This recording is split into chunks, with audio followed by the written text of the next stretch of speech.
ازيكم؟ انا عفاف، عندي 40 سنه. قصتي كلها حسره وندم على شبابي اللي ضاع مع جوزي بدون مقابل. المقابل الوحيد ليا اترميت في الشارع.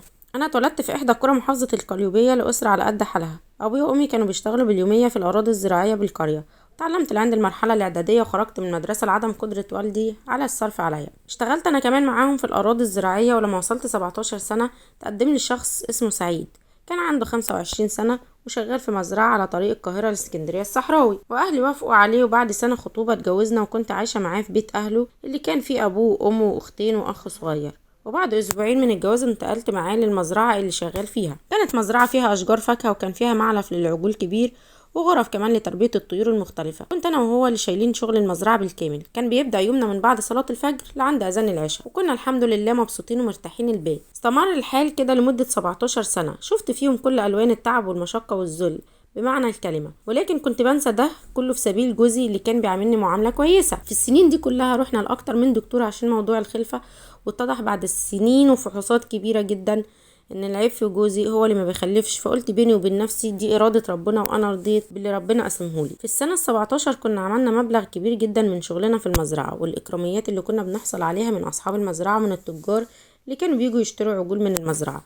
طبعا كان معظم أكلنا من خضروات بنزرعها في المزرعة ومن الطيور اللي بنربيها في المزرعة. جت أسرة للعمل في مزرعة جنبنا، كانت مكونة من أب وأم وثلاث بنات.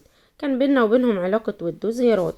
كنا بنتقابل بشكل شبه يومي، نقعد مع بعض كأي جيران بيحبوا بعض. لكن الصدمة كانت باكتشافي بوجود علاقة حب بين جوزي وبين البنت الكبيرة الجارنا اسمها هند، وكانوا بيتقابلوا كل يوم بالليل بدون علم من أهلها طبعا. وجوزي كان بيستغفرني وما كنتش عارفة أي حاجة. عرفت إنهم بيتقابلوا لما صحيت في ليلة ما كانش جوزي جنبي. انتظرت لما رجع وعملت نفسي نايمة. تاني يوم تظاهرت بإني نمت، ولما خرجت وراه ولقيته بيقابل الست هانم في شارع بين المزرعتين. رجعت السكن الخاص بينا في المزرعة ونمت، وتاني يوم واجهته باللي شفته. في البداية حاول الإنكار، لكن مع مواجهتي ليه اعترف واعتذر ووعدني بإن ده مش هيتكرر تاني. مرت أسابيع والعلاقة الحمد لله بينا رجعت للأحسن، والعلاقة بينه وبينها انقطعت تماما، وبالي ارتاح والحمد لله. لكن للأسف الشيطانة كان ليها رأي تاني.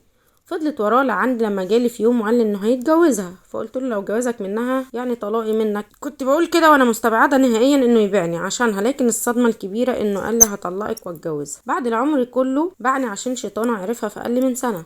نسي شقايه معاه 17 سنه في المزرعه وتعبي معاه. نسي اني صابره ومتحمله، اني ما اسمعش كلمه عشان عيب فيه هو مش فيا انا. باع الغالي بالرخيص، باع اللي وقفت جنبه وخليته عمل ثروه كبيره. طلقني فعلا ورماني في الشارع، انا وابويا وامي متوفيين الله يرحمهم، وبعت بيتهم واديته الفلوس حطها في البنك باسمه. رماني في الشارع بدون رحمه او شفقه. رماني في الشارع، لكن ربنا اسمه الحكم العدل، خلص لي حقي منه. استنونا في الفيديو الجاي عشان تعرفوا العدل الالهي رجع لي حق ازاي. سلام.